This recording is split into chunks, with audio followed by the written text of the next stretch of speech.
Hello my lovies! Today I have another video for you guys, and in this video I am going to answer some questions. The reason, I think it's good to answer questions, the questions actually that's been asked by one of my Russian subscribers, but I thought it would be good for me to translate this video into English, and that way you guys can get to know me better. And another thing would be really awesome, I'm gonna answer some of these questions, and I would like if you guys would answer some of these questions for me, so that way I will get to know you guys and you guys can get to know me. I think that would be pretty awesome. So these are the questions that I was asked, and I would like to hear your answers as well. So the first question is, what type of music do you listen to besides for mantras? And you probably guys don't know, but yeah, I love like a lot of brainwave music, mantra music, a lot of very meditational type of music. But besides for all of this, I absolutely love my favorite band by far. I have 3 of them with the same lead singer, and it's Tool, 1, Perfect Circle, 2, and the Pussifer. It's the same lead singer with 3 different bands. I think that it's like 3 different parts of him split up in 3 different bands, and each band has its own concept. It's kind of like Tool is kind of like The Doors. I love their music, I love his poetry, and a lot of his songs, they don't even they don't rhyme, but his poetry is so deep, it's so unbelievable.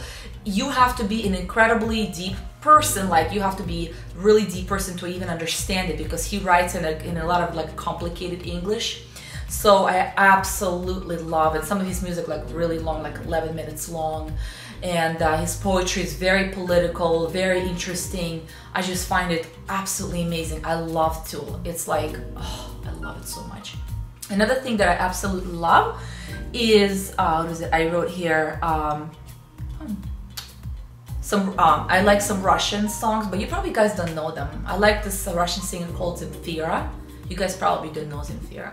And then this Russian rapper. I'm probably gonna skip on the Russian ones because you probably guys don't even know them anyways. So another thing that I really love is classical music. I love Vivaldi. He's one of my favorites out of all the classical, because I like in the style that he writes. It always uplifts me when I listen to Vivaldi. So yeah, I love classical music. I like a lot of let's see what else. I like 9 Inch Nails too, I could say.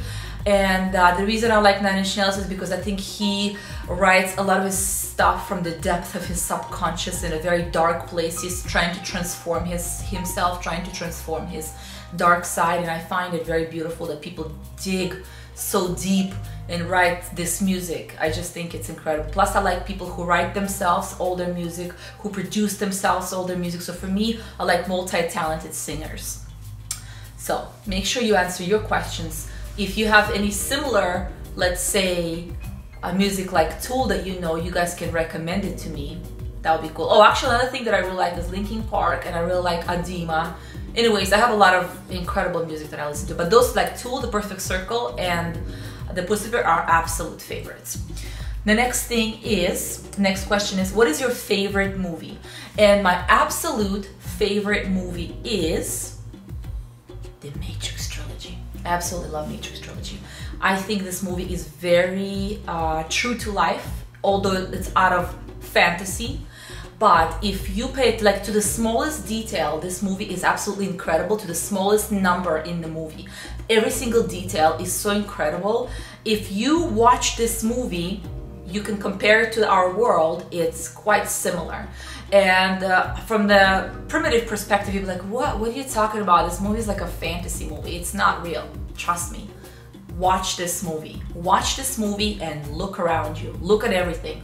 This movie is so deep. It's so incredible, and it's just amazing. I absolutely love it. And of course, the way it's shot, God, I'm forgetting English words. Anyways, it's an incredible. I really love Matrix trilogy. Another movie that I really love is Pan's Labyrinth. I also think it's like a fantasy movie, but I think it has a lot of deeper, really deep meanings. I love movies that have really deep meanings, that are on the top, it looks like maybe like a fairy tale or something, but there's a lot more deeper than meets the eye. Another movie that I absolutely love is, I have it right here, it's Avatar. It's another similar, it's like very fantasy, but at the same time, it has a lot of really deep meanings. It has a lot of lifelike things that you could listen to, a lot of really good advice that people can listen to, and I think it's very true to life and a lot of in its deeper meaning. And you could even say in a, you know, in a whole, it's an incredible movie, Avatar. And of course, the way it's shot, the graphics are unbelievable. I love anything that's psychological thriller. I love all the movies by David Lynch, all of his movies. I think he's insane and I love it. I think like Mulholland Drive, you know, like The Lost Highway. I think these movies are so insane. They're insane. You have to get into his head and think, what the hell is going on with you? It's like a labyrinth of its own. His brain is like a labyrinth. His mind is a genius. So I love anything by David Lynch. And I have a favorite documentary. Actually, I love documentaries. Like my favorites are documentaries. And my absolute favorite documentary is, it's called The Artist is Present. It's about this artist. Her name is Marina Abramovich. Her art is very controversial. It's a live art. It's not like she's not a painter. She acts her art. And I find it very insane. Anything that's insane to me, and it's genius, because I think it's like the more insane, the more genius it is, and it's very out there. But I love the fact that documentary is like, it's not just about her art, it's about the depth of her personality. And one time my husband asked me, he's like, if you could invite one person to dinner as a celebrity, who would you invite? And I said, well, first of all, I thought about it. This is a hard question. I don't know. I don't have a lot of celebrities that I'm cuckoo for. I don't really care much about celebrities. So I said, let me think about it. And when I thought about it, I was like, hands down, Marina Abramovich. I think she's just very inspiring.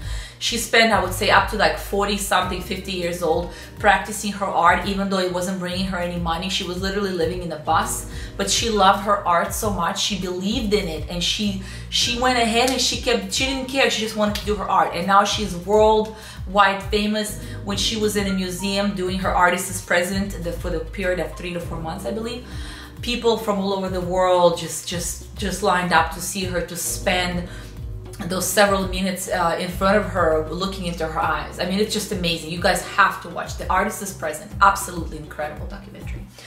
The next question is, have you thought about moving to the forest where there's no civilization and live a life that is far from modern? Yes, I think about it all the time. Even though I grew up, 14 years of my life, I grew up in Moscow. I should have been a city girl, you know, but I don't like the city. I absolutely love the nature. I love the forest. My dream is to have an ocean or some kind of a lake on one side and forest on the other side. That would be my dream house, and somewhere far away from people. I want to live a peaceful, quiet life where there's just birds and smell of pine. And to me, it's the most unbelievable thing being in a forest. That energy is just, the nature is just, oh my God. I love nature. I love being in the forest, especially in Russia. Their most incredible forests. I mean, there's some beautiful forests here as well. I've only been to a few, like in Lake Tahoe. There's a really nice little forest here in Florida, like by Cava Springs. But the Russian forests are just unbelievable. Yeah, and you don't get to appreciate it till it's gone. So when I didn't have it anymore, I was like, damn, Russian forests are amazing. So yes, absolutely. The next question is, I'm really waiting for a video about relationships. I will definitely make this video for you guys, and I want to make a video about relationships, the purpose of relationships in our world. Not the primitive purpose, just make kids and fall in love and get married, but a deeper spiritual soul purpose that we have for relationships, why we even have relationships in general, why there's relationships with friends, relationships with relatives, romantic relationships. It's all interconnected, and I want to make a video about the depth and the meaning, the true meaning of relationships, not the primitive make babies type of thing. So the next question is how to keep inner peace and warmth throughout the years. In the years of a young couple, there are many moments, problems, and joy. You and your husband are together for a really long time. I know it's very personal and you don't have to answer it. So in the beginning of the question, I thought it was just about how to keep inner peace throughout the years. But then I realized this was a relationship question. How do you keep inner peace and warmth within a relationship?